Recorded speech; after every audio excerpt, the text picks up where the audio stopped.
Wag na kasi. Hello mga baby love! Welcome sa aking mini vlog. Kasama ko ang aking daughter for parang uso ngayon ang fast talk eh. Ngayon, random bunutan kami. Ayan. May question kami bawat isa ito sa akin.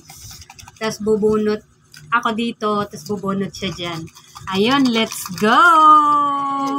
Ikaw namin nagsama sa vlog. Ayan. Pag ba yan, sakit siya to. Ay, naku, ano kaya to? Diyos ko, nakakatakot. Amin ako magbabasa. Kakatakot naman niya. Baka maiyak ako Fast talk to, random bunutan. If you were given a chance to have the ability to time travel, where are you going? To the past or to the future? Why? To the future. Why? Gusto kitang isama sa aking pangarap. Ang gusto kong pupuntahan ay... No. Like, kung mabibigyan ka ng pagkakataon mag-time travel, saan ka pupunta? Sa past or sa future? Sa future. Kasi? Hindi kami magkasama. Kasi?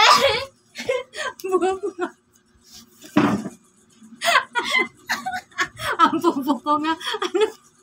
Pass na lang dyan. Bakit? Hindi ko basta yun na yun. Diba? Ang galing, ang gulo namin. Ikaw naman. Sige, siya na naman. Ayan. Ako na magbabasa. Yan ang unang question ko. Nahihirapan ka ba sa buhay natin ngayon?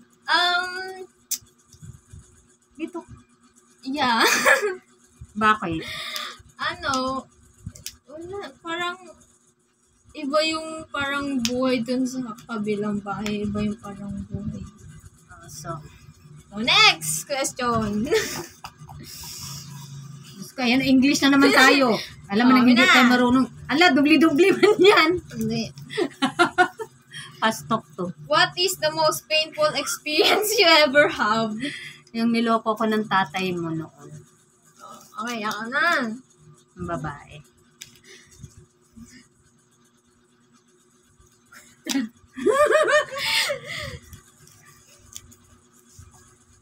Second question.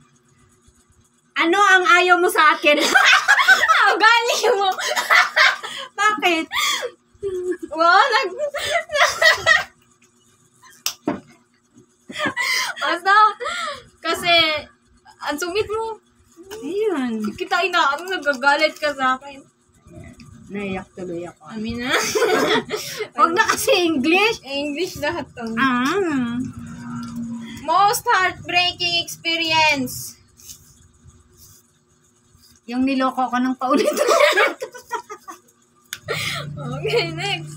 Last 2 questions, each to each. Ay, 3 lang sa akin. 3 pa sa akin. Malamang, di pa ako bumubunot. Okay. Ay, ikaw.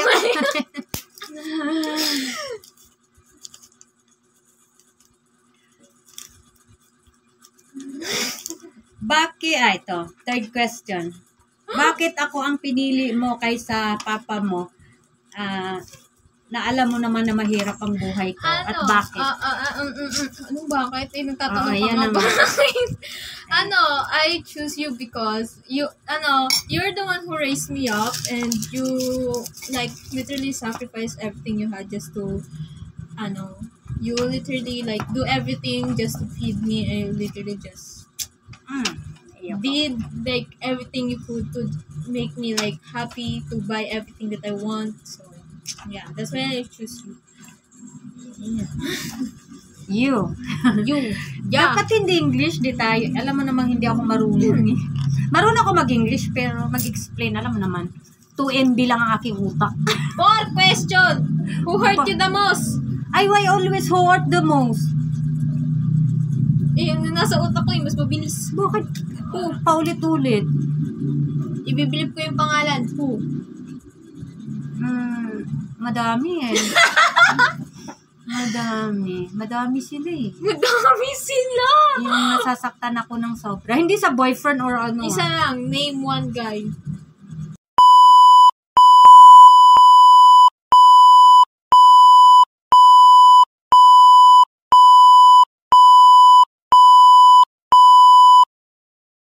Yun yun.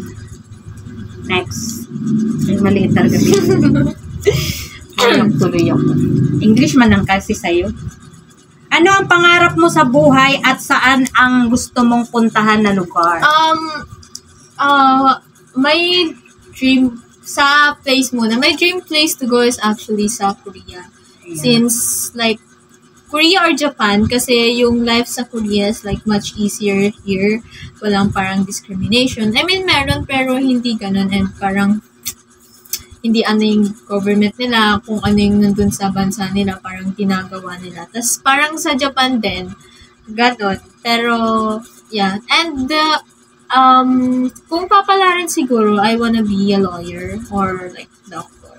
Okay. Thank you. Last question. Last ba? Here? Bakit ako? Sige.